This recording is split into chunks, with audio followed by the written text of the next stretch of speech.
Hello everyone and welcome to Journey with the Kellers. We're at the Keller Kitchen again today. My name is Amanda Keller and today I'm going to make my husband a pot of coffee. Now I know that sounds weird because coffee's easy to make, right? But I'm actually going to do it the old-fashioned way from Fannie Farmer's Cookbook of 1896. So, they did have filtered coffee back then, so it says that you can use a filtered coffee pot and just make coffee the normal way.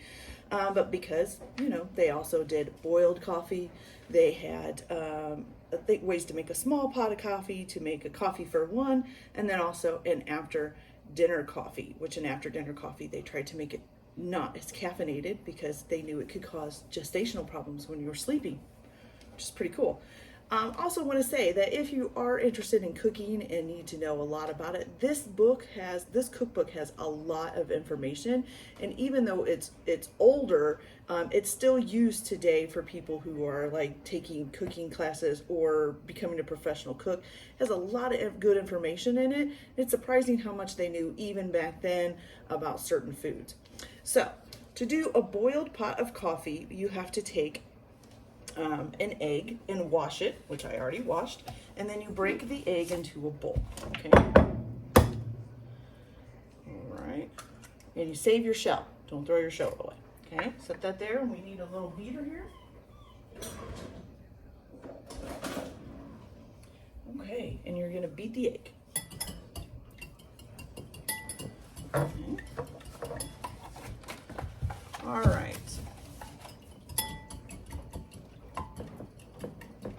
And it says just beat slightly. And then you're gonna dilute it with a half a cup of cold water. Okay, let's get up in here. Let's get some water. Okay, you're gonna put that in the egg. All right. And then add the crushed shell and mix with coffee. Okay. Never knew they put the shells in the coffee. Did you know that? That's strange. Okay. We're going to crush up the shell here. And then you need 1 cup of coffee. So let me get my husband's coffee out here.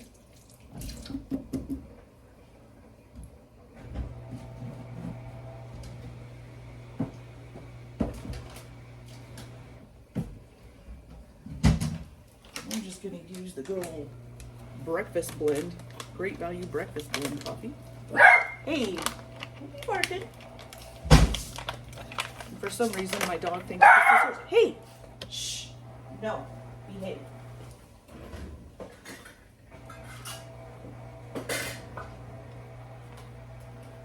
All right, so I'm gonna put a cup of coffee in there. Hey, be quiet. This isn't for you. This is going to be very strong coffee. Shh! Stop. That's enough. Okay. So we put the cup of coffee in. Mercedes! Okay. And then you mix this up. Okay.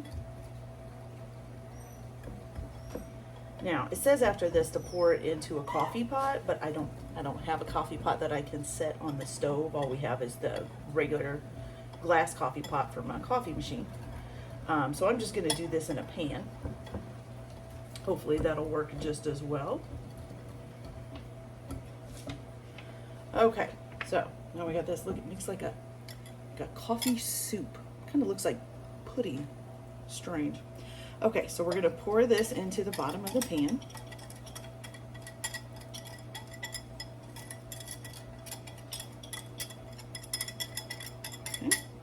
And then we need 6 cups of boiling water, which I've got boiling over here on the stove.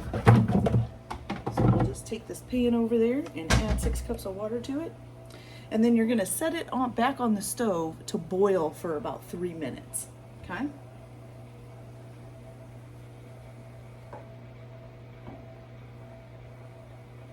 that's about 3 cups there.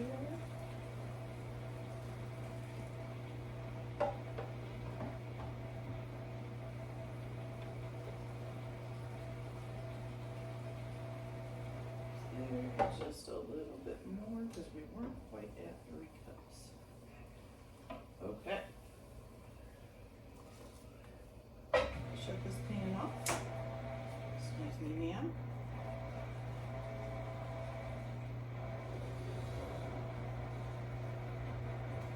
Okay. So let's get that back on to boiling.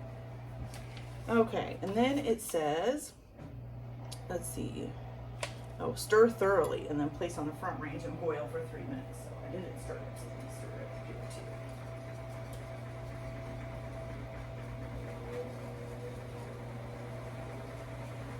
Yes.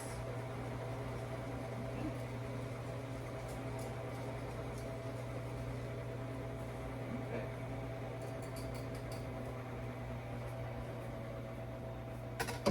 All right. So, and it also says to place on the front range and boil for 3 minutes. If it's not boiled, the coffee will be cloudy. If boiled too long, too much tannic acid is developed. So if you're using an actual coffee pot that goes on the stove and you can use it on the stove, it says the spout of the pot should be covered or stuffed with soft paper to prevent escape of fragrant aroma. So I'm going to put a lid on the pan.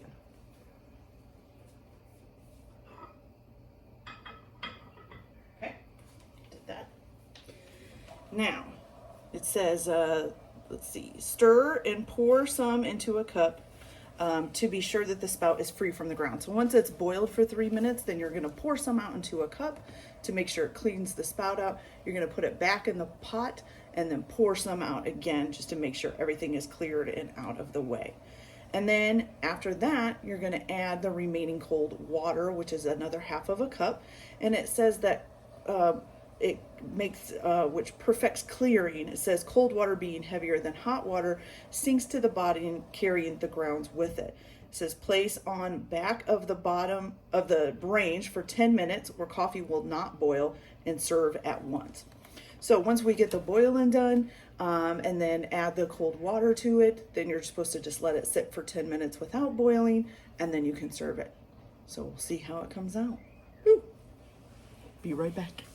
Okay, you guys, so we just got done with it boiling and I did add the cold water and you know what? They did all sink to the bottom. So they were all the shells and the grounds were floating at the top and I put some cold water over top of it and they all sank to the bottom. That's really cool. I didn't even know that. So that was awesome.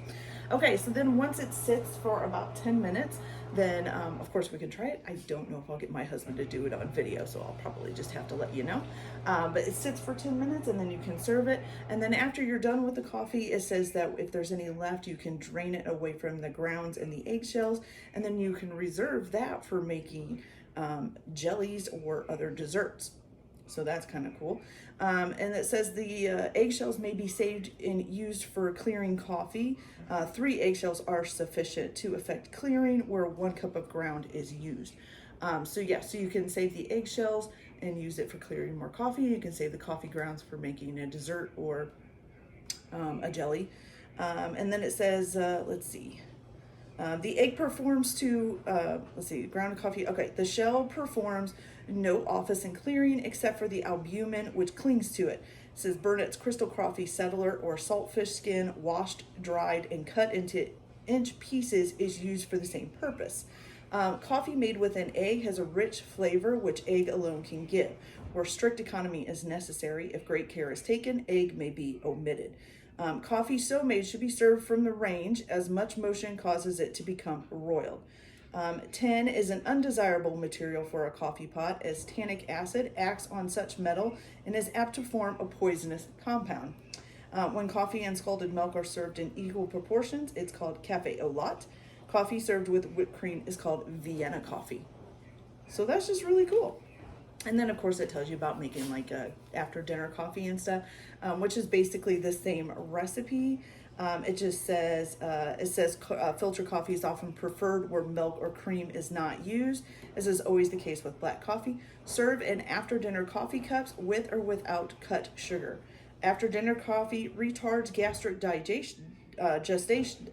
digestion, but where the stomach has been overtaxed by a hearty meal, it may prove beneficial. So great are its stimulating effects. So, who knew? After dinner coffee?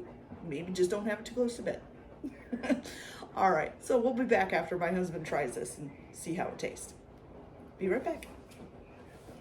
All right, so we're back. So the coffee has sat for 10 minutes, and my husband has added cream and sweetener to his because that's how he drinks it. So he's gonna try it and see what he thinks.